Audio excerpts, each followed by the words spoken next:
If you've been scrolling through endless listings, watching video after video, and still can't decide which commercial fryer actually makes sense for your kitchen, this review is going to clear that up. I've spent a few days digging into what a propane-powered deep fryer really means for a small to medium food operation, and I've pulled together the bits that matter most: heat up time, oil life, compliance, and the day-to-day workflow. Link is in the description if you want to check the product details on Amazon. First off, let's talk about why the decision feels so heavy. Buying a fryer isn't just about the price tag. It's about the ripple effect on your menu, your staffing, and even your utility bills. A wrong pick can mean hours of lost kitchen time waiting for oil to reach the right temperature, or worse, having to throw out a batch of food because the thermostat drifts. On the flip side, the right machine can keep your line moving, keep oil costs down, and keep health inspectors smiling. That's why I'm focusing less on the headline 120,000 BTU number and more on what that power actually does when you're juggling a lunch rush. The EASYROSE heavy-duty commercial propane deep fryer is positioned as a workhorse for places that need to fry a lot, fast, and without relying on a massive electric service. It runs on propane, which many food service owners appreciate because it sidesteps the need for a dedicated high-amp circuit. In a cramped kitchen where you already have a 3-phase line feeding your grill and oven, adding a 30-amp electric fryer can be a nightmare. Propane gives you that high heat without overloading the panel, but it does mean you need a reliable tank and proper ventilation. If you're already set up with a propane line for stoves or a back-of-house tank, this fryer slides right in. The real selling point is the 50-pound oil tank, roughly 20 to 25 liters. In practical terms, that translates to longer fry cycles before you have to stop and top off or change the oil. Imagine a food truck that sells fries every day for a week straight.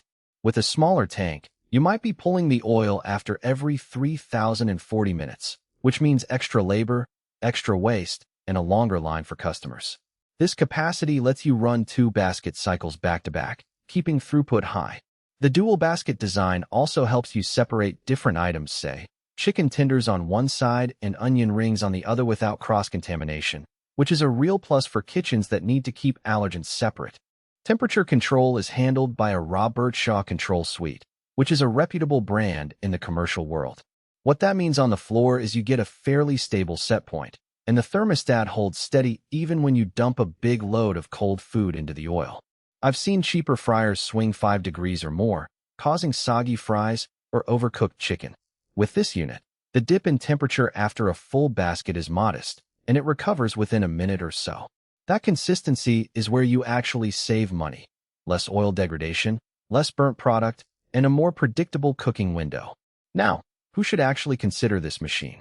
If you run a sit-down diner that does a dedicated fry night, a food truck that sells a single fried item, or a catering business that needs to prep large batches of fried appetizers for events, the combination of high heat, large oil volume, and propane power makes a lot of sense.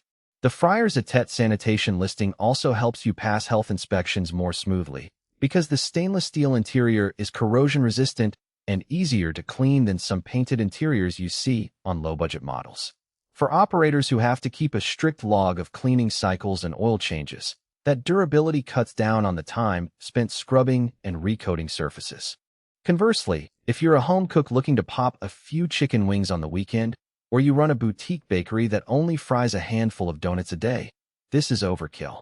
The footprint alone, 4 large heating tubes and a 50-pound oil tank, takes up significant floor space. You'll need a sturdy, level surface and enough clearance for the vent hood.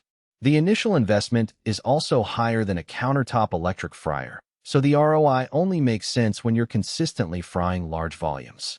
And if your kitchen isn't already set up for propane, you'll have to budget for a tank, regulators, and possibly a dedicated vent system, which adds hidden cost. Let's walk through a typical day in a small-scale operation that actually benefits from the EASYROSE. The morning crew arrives, does a quick oil test, and finds the temperature at 375 F, perfect for classic French fries. They load the first basket with 8 ounces of frozen sticks. The oil dips to about 360 F, but the thermostat kicks back up in 45 seconds. While the first basket is cooking, the second basket is already being loaded with onion rings. Within 10 minutes, the fry station has produced 50 pounds of finished product, and the oil level is still comfortably above the minimum line. Because the oil hasn't been changed yet, the oil life